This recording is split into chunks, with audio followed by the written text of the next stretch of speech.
From Kansas State University, this is Agriculture Today. Eric Atkinson with you. And in today's lineup, K-State's Ed Brokesh talking about inspecting your field machinery for repair needs and making those repairs before storing it away for the winter. Ed will also talk about making safety improvements to your fuel storage tanks following the field work season.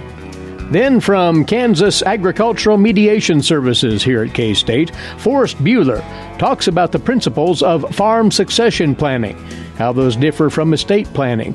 That's the featured topic on the latest Cattle Chat podcast. From the Beef Cattle Institute at K-State, Brad White, Bob Larson, and Dustin Pendell joining in on the discussion there.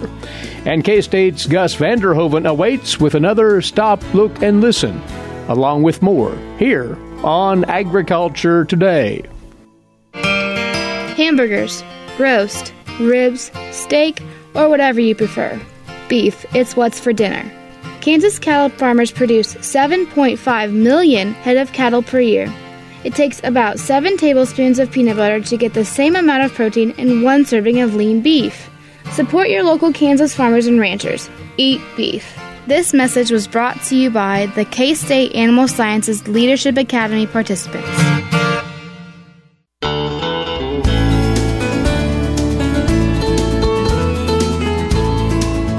You're tuned to Agriculture Today. Thanks for joining us. We're right in the thick of the fall harvest season for a number of you producers out there. This is the optimum time, our guest will tell us, to start thinking ahead to next season when it comes to your equipment storage and preparation for the next go-round. Over from the Biological and Agricultural Engineering Department here at K-State is agricultural engineer Ed Brokesh. This is a theme that you like to play up, although kind of gets past people in the hustle and bustle of harvest, and then afterward are relieved it's all over. Yeah, we're all guilty of being so glad it's over with that we just want to put that machine in the shed and forget about it till next harvest. And I'm very capable of doing that, and if you went home and looked in my garage at my lawnmower, you would see that it doesn't necessarily get put away correctly every fall. But that said, the fall is the time that you need to be thinking about your next harvest, your next planting season, next spraying season. Now's the time to start preparation. And that's actually how this got started. Is I had somebody call me up and say, hey, what do I need to do in preparation for this harvest? And all I could think about was, well, what did you screw up the last harvest?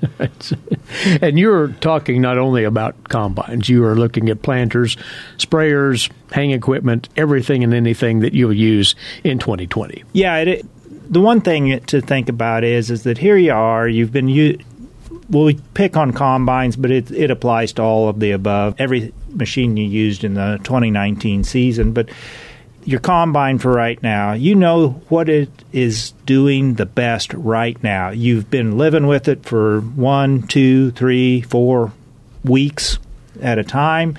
You know which bearing is maybe a little weak, what's wobbling, what's maybe not right. You've heard this new squeaky sound that you didn't hear before. And so now you really ought to spend your time now that harvest is over, and assuming that you harvest ends for you in a reasonable amount of time, you really need to spend some time documenting what's wrong, fixing what you can. And if you do that now, it's going to make your preparation for the next harvest, the next planting season, the next spraying season so much better. Now's the time to do it. Later on, you'll pull the machine out of the shed and look at it. Well, I wonder what's wrong with it. Well, if you can have a list to start with, well, you know what parts to get. You know, you can be hunting for things on sales. There's some specials done by equipment dealerships and such over the course of the winter. Maybe you can buy some things at a little better discount. Maybe you can hunt around and get a part at a little cheaper price with some searching, as opposed to having to run to town and get it today so that you can go to the field tomorrow. Yeah, but as you say, write it down while fresh in mind. That's a simple thing, but a very handy step in preparing for those repairs that might be necessary. You have played up over the years, and we're going to mention it here, Ed, maintaining your fuel systems in your tractors, your combines, and so forth, your powered equipment. Yeah, this year in particular is probably a little bit more noteworthy, and it's been a wet year. We've had a lot of hot, humid days. And as that applies to fuel systems is you've went over and you've been running your combine, your tractor, and you've opened up that fuel tank and you've put fuel in and you've run the machine and it's half empty and as you know the tank's half empty. Well, it's not empty with nothing. There's some hot, humid air in there. Well, the air is not the problem. It's that humid part. And you run your tractor, say, down to a quarter tank, and then the tank is full of that hot, humid air. You run it into the shed, shut it off, and then you wait till spring, and all that humidity is collected on the inside wall of that tank and now run to the bottom of the tank. Maybe it started to grow a little bit of mold. Maybe there's some rust started, and you start up in the spring of the year, and the next thing you know, your fuel filter's plugged. Well, what's it plugged with? It's plugged with stuff out of the tank because you've got water in the tank. So the idea then is to properly store that fuel tank, and two options here you point out: store it full or store it empty. Which is best? Really and truly, the best way to do it is to fill it up completely full. That provides no space for that hot, humid air. And if you go talk to your fuel dealers, that's what they would like to see, is have that tank full and sealed up, and that's the best way to do it over winter. You'll also want to have some stabilizer. There's fuel stabilizers out there, both for gas and diesel fuel, and you want to put that in there so that you've got some pop when you go to start it up in the spring of the year. But that'll keep your tank in a lot better shape. Now, obviously, a large tractor has a large fuel tank, and maybe you don't want to invest that much money into it. Well, the alternative thing is to go and just empty the whole tank out, drain it, and make sure then when you've drained it, seal it up tight, park the machine in a dry area, and then next spring, since you've got it dry, make sure you've cleaned it out, the tank, before you start it up, fill it up, and then you know what you've got. You don't have this question of, do I have a bunch of water in the bottom of my tank? And aligned with that, making sure that the fuel caps are tight, any access to the interior of that tank is tightened up as well. Yeah, make sure it's all in good order. Make sure your breather caps are good. Make sure the cap's good. Any breathers that are external to the cap, make sure it's in good working order. Make sure it's on correctly. Just do some basic stuff. On the subject of farm fleet fuel, Ed, you've always been an advocate of having producers who do store their fuel on farm. That encompasses many farmers out there. To be sure that fuel storage system is also up to snuff. Take a look at your fuel storage system. Make sure it's in good working order. Make sure the caps and vents are also in place on those things. But also look at your fuel hoses, too. Make sure they're not cracked and about to fall apart. The other thing is, if they're older than 10 years old, particularly on your diesel pumps, we've switched from regular sulfur diesel fuel to low-sulfur fuels.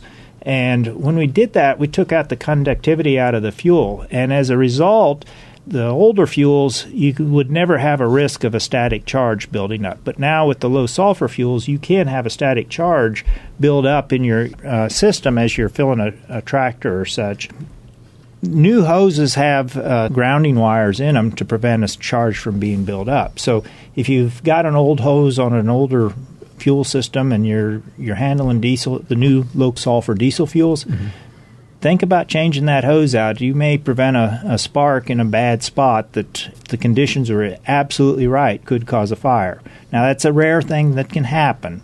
But it can happen. It can happen, exactly right. Take precautions there. Broadly, in the equipment fleet, and you mentioned listing out what you've seen during the field operations that may need addressing in the off-season, what other things can producers do in a preparatory sense with their equipment? Well, clean the machine. Stop and clean the machine before you put it away. You'll find some other things.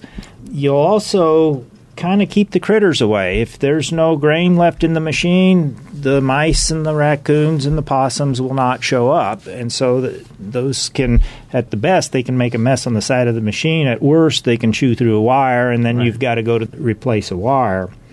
The other thing to think about is fix the shields that may have been broken or bent or gotten taken off. The other thing, too, is the lighting and marking. Pay attention to the lights on the machine. Make sure they're all working. Make sure that you've got the reflectors. Get your SMVs up to date, that they're nice and shiny and usable. One of the worst things you could do is pull the machine out and head out to the field on a dreary March morning or April morning and not be seen by somebody traveling down the road and start out the season with a collision of some sort. So Bad start. Make sure those things are in good order, too. And after going through this checklist, troubleshooting their machinery, whatever it might be, they'll park it away for the season, indoors, if at all possible. But even then, you might want to look things over one more time, you say. Yeah, so you're parking your machine away, and, it can be dark in those machine sheds. Hopefully you've got a nice lighted machine shed, but it can be dark in there. Some people are, like myself, can be kind of awkward, and I'll run another piece of machinery over. And so look around, make sure that you haven't done some damage just storing it away. But make sure your building's tight. Things happen. Windstorms come up and loosen sheets of steel on the roof or such, and that you've got snow blowing in, rain blowing in. That can be something that can be hard on your equipment, particularly the electrical part of it. So make sure your building's in good repair and look for things like that. Then the other thing, too, is make sure where you park stuff. It isn't going to be something where somebody's likely to drive into it. This is all common sense stuff, and it's just one of those things to stop and think in these terms of these items as you're storing equipment away, that, really this is the first step in preparation for next year's season, next year's harvest, next year's planning, is making sure the equipment's stored away properly, making sure you know exactly what needs to be done for next year, and you'll have fewer headaches that first day of harvest, first day of planting, first day of spraying in next year. Common sense as it might be, it's a matter of simply taking the time to take care of these matters before you square that equipment fleet away for its winter slumber, so to say. And Ed, these are great reminders. We appreciate you coming over. Thank you. Yep, thank you. Ed Brokesh, agricultural engineer here at Kansas State University. He's been our guest on this part of Agriculture Today, and we will be back in a few moments with more on the K-State Radio Network. Did you know every Kansas farmer feeds 128-plus people? Kansas farmers are hard workers, dependable, authentic, and sensitive. Not only do farmers put food on your table, but they put clothes on your back and fuel in your car. For more information about Kansas farmers, visit K-State Research and Extension online or stop by your local Extension office. This message has been brought to you by the K-State Animal Sciences Leadership Academy participants.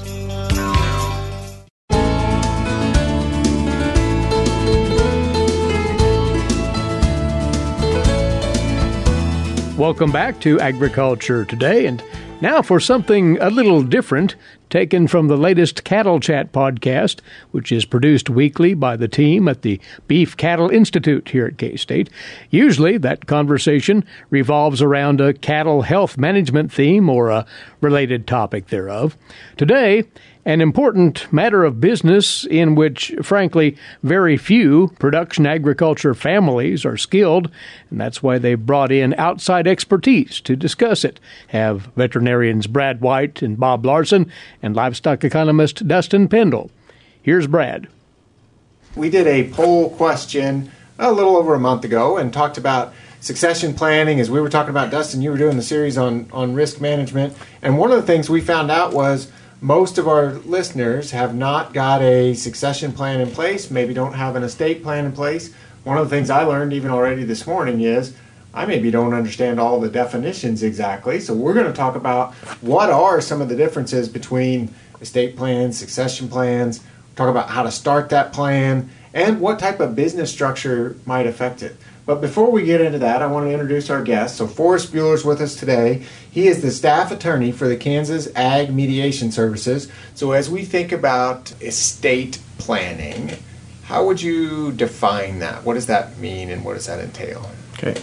Estate planning would be documenting the legal transfer of assets from one generation to another. wills, trusts, possibly business entities thrown into that mix.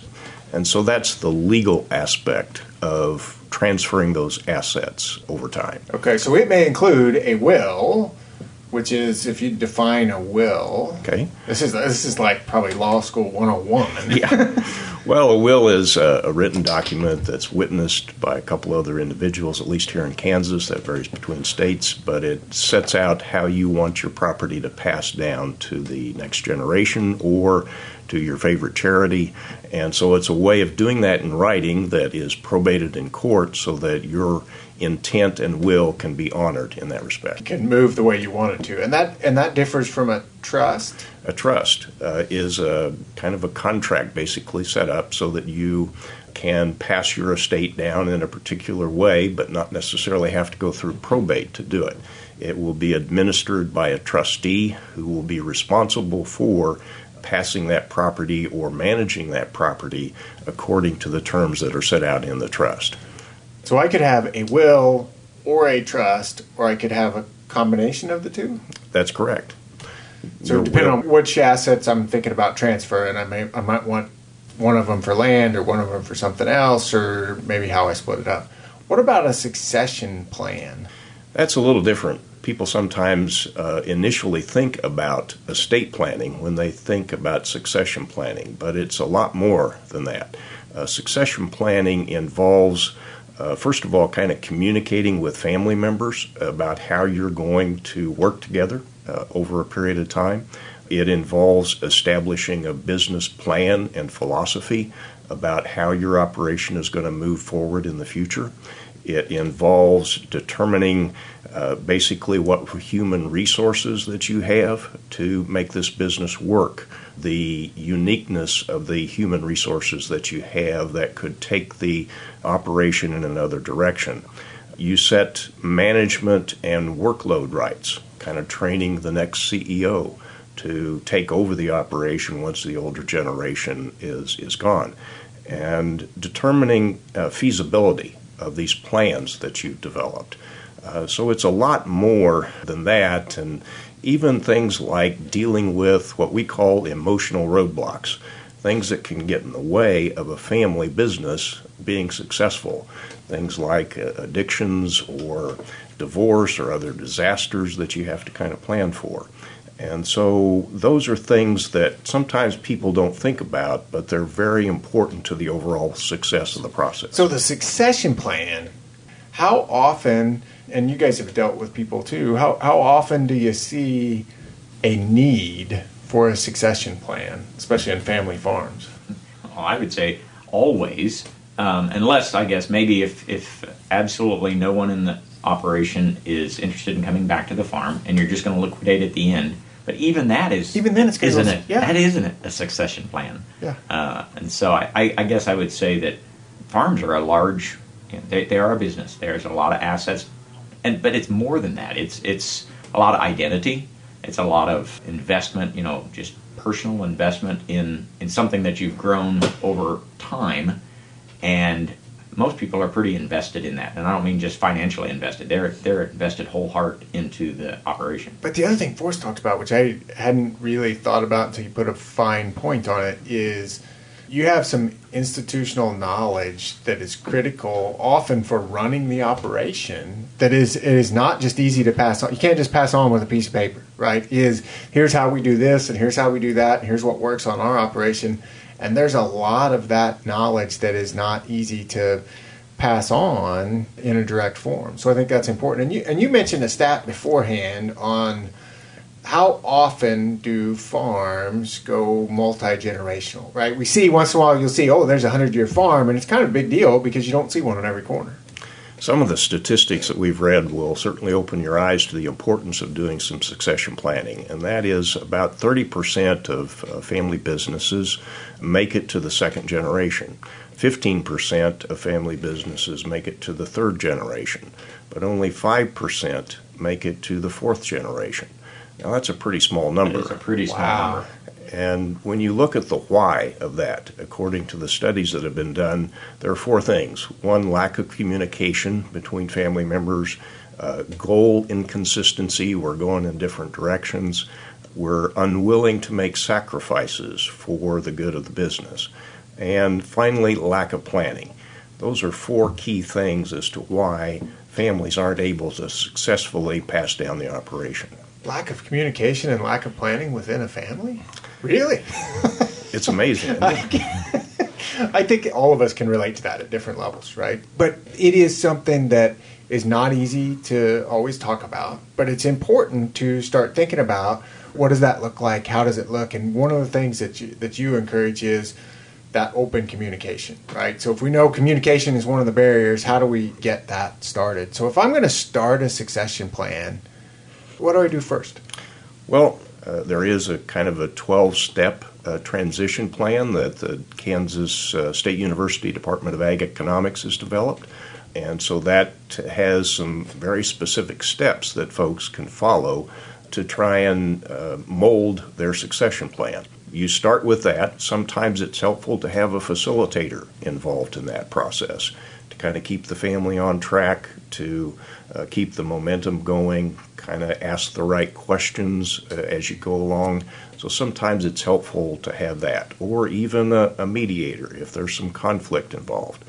But the first 4 steps really are basically communication oriented. The first step is looking at what the family's values are. What do they want to maintain for this family business going forward? What's important to them? Is it a legacy that they want to establish? Is it the family working relationship that they want to keep intact? What are their values that are important to them moving forward? It's also important as a second step then to look at what the hopes and fears are that family members have for moving forward in this operation.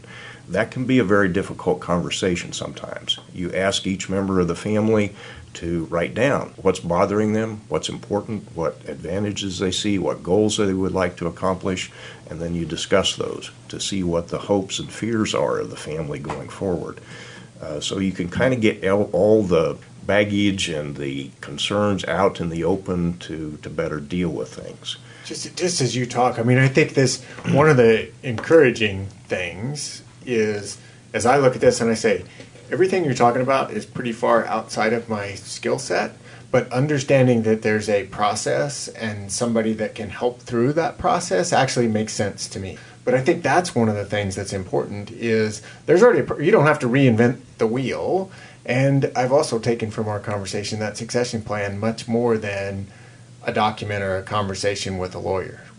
How can, I mean, you said Kansas Ag Mediation Service website. How would one want to get a hold of you or your office? There is a toll-free number that we have had for 32 years, 1-800-321-3276, that they can get easy access to ask questions and get hooked into our services. We also have a website at kstate.edu/CAMS is what our website is. And that has lots of valuable information, and it also even has valuable information on the succession planning workshops that we've done over the years to give them some very good information to kind of understand the process and what all's involved. From the Beef Cattle Institute at K-State, Dustin Pendell, Bob Larson, and Brad White, and a special guest to the podcast, Forrest Buhler of Kansas Agricultural Mediation Services at K-State. As Forrest said, k-state.edu/KAMS or 800-321-3276. And the full Cattle Chat podcast at beefcattleinstitute.org. This is Agriculture Today. For 25 years, K-State Research and Extension's Kansas Agricultural Mediation Services has been providing a no-cost, confidential place to call in and visit with an agricultural lawyer. Our experts are available to help you producers handle legal and financial issues. Explore your options and generate solutions. Call us at 800-321-3276 or visit us online. Kansas Agricultural Mediation Services.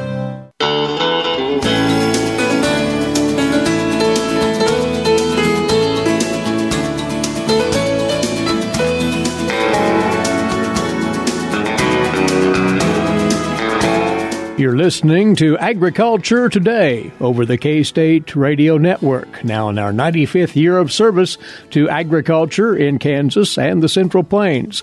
Eric Atkinson here. Now, today's agricultural news headlines for you, courtesy in part of DTN.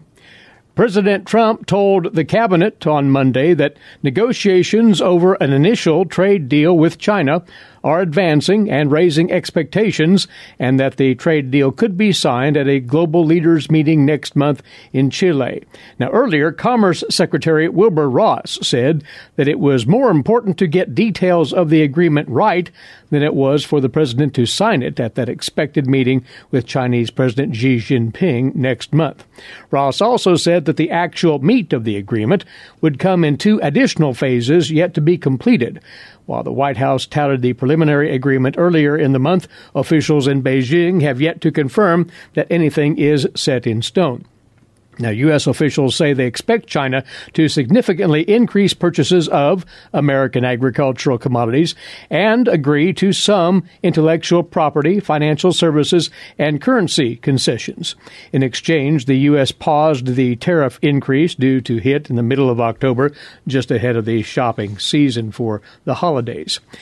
In addition, Reuters was reporting this week that India's Trade Minister, Piyush Goyal, had said that the broad outline of a trade deal with the United States and India has been worked out. He suggested that an announcement would follow soon. The 2 countries have been locked in trade disputes for months, slapping higher tariffs on each other's products. Goyal told a business conference that he was hoping to meet with U.S. Trade Representative Robert Lighthizer soon. The deal under discussion includes lowering tariffs on U.S. farm production while giving Indian pharmaceuticals faster approval to enter the U.S. market. India dominates the world's generic drugs market, and the U.S. is among its top importers. The U.S. meat supply is expected to remain strong, while global demand for pork is expected to rise, according to a USDA economist. The USDA's Stephanie Ho reports.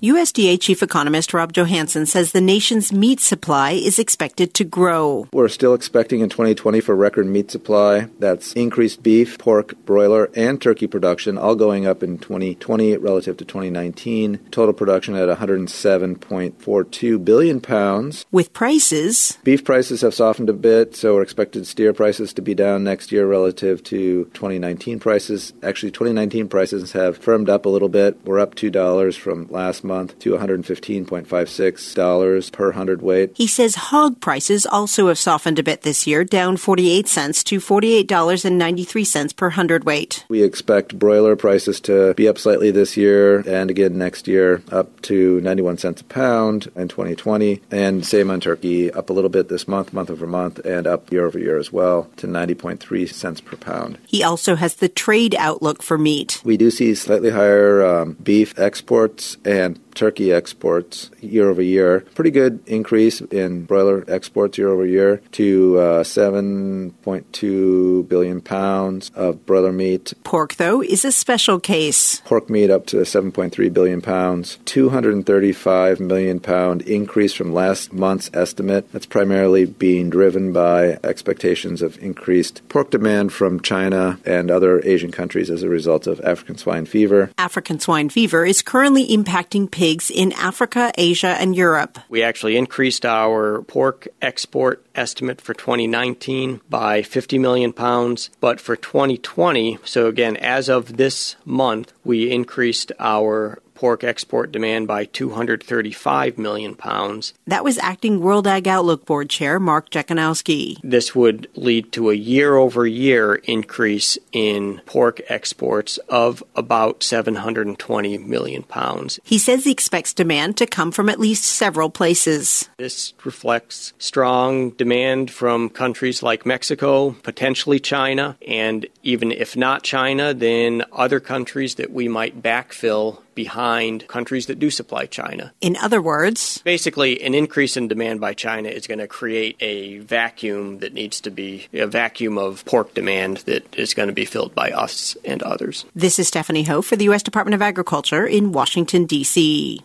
According to market research, the majority of consumers say they do consider how and where their food is raised when making a meal decision. Todd Domer reports here that the beef industry is addressing the demand for this information through a new promotion. Checkoff dollars will fund a new campaign designed to meet the desire of consumers to learn more about how beef is produced. They will see steps farmers and ranchers are taking to care for their animals and produce high-quality beef under principles contained in the Beef Quality Assurance Program. BQA is intended to instill confidence in consumers by training producers on best practices and cattle management techniques. These production guidelines ensure animals and the environment are well cared for. Specific training is conducted with producers in the areas of cattle handling, health, nutrition, and transportation. The program began 30 years ago, and today more than 85% of beef produced in the U.S. comes from a rancher or feeder who has been certified through the Beef Quality Assurance Program. The integrated consumer marketing and communication campaign includes a new video bringing BQA to life by highlighting how farmers and ranchers raise cattle using BQA standards. The video is available in the new BQA section of the BeefIt'sWhat'sForDinner.com website. Consumers will learn more about beef quality assurance principles through interactive BQ&A Instagram stories addressing common questions about how cattle are raised. I'm Todd Domer. And the rule to repeal the 2015 Waters of the United States rule has now been officially published in the Federal Register by the Environmental Protection Agency and the U.S. Army Corps of Engineers. The final rule from the agencies indicates that the 2015 WOTUS rule will be replaced with the portions of law under the Clean Water Act that existed before the amendments were promulgated in the 2015 rule. That action will become effective December the 23rd. EPA and the Corps are also continuing to work on the replacement for the 2015 WOTUS rule. That's a glance at today's agricultural headlines. Once more, you can hear our broadcast not only on this affiliate each day, you can hear a rebroadcast via our podcast service if you'd like, or you can subscribe to have this program downloaded to your mobile device automatically each day. To check into all of those alternatives, you can go to agtoday.net. That is, again, at agtoday.net. We'll be back in a few moments. This is Agriculture Today. Agriculture and food systems are the main drivers of the Kansas economy, but must be improved in order to feed the world's growing population. How are we going to do so? Reduce food loss, find ways to preserve grasslands, and help families stretch their dollars. Global food systems is one of the 5 grand challenges K-State Research and Extension is addressing. To learn more, visit www.ksre.ksu.edu.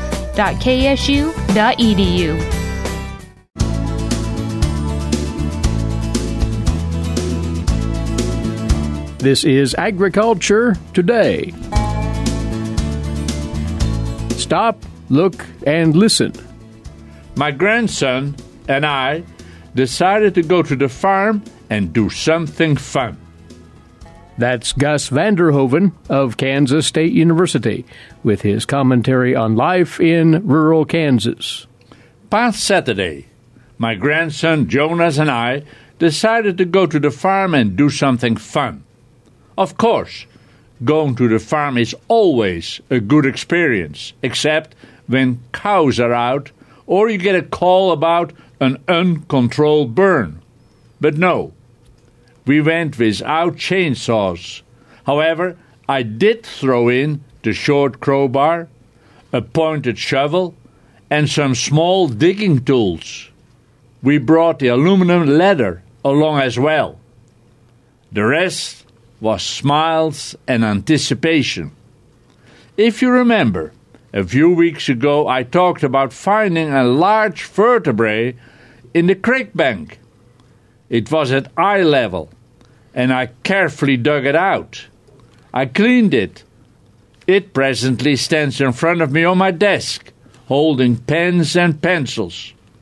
Later, After digging that bone out, I went back to the same spot and found a few more bone pieces in at least 11 feet tall bank. When I studied the steep bank that time, I thought I saw a protruding bone closer to the surface. I tried, but being careful, I could not reach it. I love to watch the creek. It's amazing what you can find if you're observant. There are beautiful stones, colorful and with interesting shapes. Jonas picked up a stone which looked like a sculptured bird's head. We, or rather he, saved it and carried it as we walked the creek. Then, a little way beyond where I had found the vertebrae, I saw again, at eye level, a 2 by 2 inches of color, odd color, against the dark soil bank. When I saw it, I thought it was a small piece of a roof shingle, stuck to the bank, after floating down with the last heavy rain. But the color was off. It was a bluish color, I thought. Jonas noticed it also. It warranted a closer look. I carefully waded through the water and kept my balance on the slippery clay. From close up, I saw that it was smooth metal. I tapped it. Yes, metal. With the tools we had, we decided to dig it out. We had left the big ladder where we had started. There was no need for it, as this object, too, was on eye level, packed tight in gravel and mud. I instructed Jonas to only dig away from it. It surely was not easy. Soil and gravel were tight. While excavating, you start to think. Whatever it is, it's partly in the thin layer of packed gravel. As we carefully kept digging around the object, its shape became clear. It was a pot, a cauldron. Once a blue-colored pot. We carefully tried to pull it, but it would not give. More digging. I warned Jonas not to use the pot for leverage, as I expected that could crunch it. At long last I was able to carefully pull it loose, as we had cleared soil and gravel all around it. Jonas looked as if he had found gold. Very handy, he said, to carry the rocks I found. I handed him the pot. He sat down and cleaned the mud from the outside, as well as the inside, which was tightly packed. It was a heavy cooking pot with thick walls and a carrying handle. Rust had eaten through the handle on one side, but the other side was still attached to the eye on the pot. On one side of the pot, near the rim, it was slightly fluted to ease the pouring. It was a beautiful pot with a hole in the bottom. It had an interesting shape, and it would hold a family's dinner, beans and bacon, a hearty stew. As Jonas said, who might have used it last? Standing there holding the quite heavy pot, we contemplated its life and history. At one time it was new and shiny, chosen, bought and paid for, and brought home. It was placed on the cook stove, and all eyes were on it as the good scents from under the lid came around. But then, as time went by, it became a familiar kitchen utensil. I don't know if it ever was given a name, but I'm sure it worked hard to keep the family fed, beans and bacon. Another scenario is told as follows. It has a bit more romanticism. Okay, we found the pot close to where I dug up the old vertebrae of the buffalo. So, whomever shot the buffalo at the drinking hole had the old pot tied to the pack mule. When the pack mule jumped the creek, the knot slipped and the pot fell down. It fell in the mud, and rolled down, got washed over by more eroding mud. Remember, that was a long time ago. It's an old pot. Might the pot have been from a native Indian family who traded it for a beaver skin? We have trapped and caught beaver on the farm. And further up along the creek banks are several old beaver dens. But I wished I knew. It would be fun to meet an older person, real old, who could remember his mom cooking meals in the pot. Either the pot was lost there, on the spot, or it came from upstream, was carried down by the current. There can't and won't be a new life for this old pot, with a hole in the bottom. It will never hold stew again. But there surely is wonder and appreciation. Gus Vander Hoeven of Kansas State University with his weekly commentary on life in rural Kansas. And that wraps up this Wednesday edition. Thanks for listening in. Eric Atkinson here. This has been Agriculture Today over the K-State Radio Network.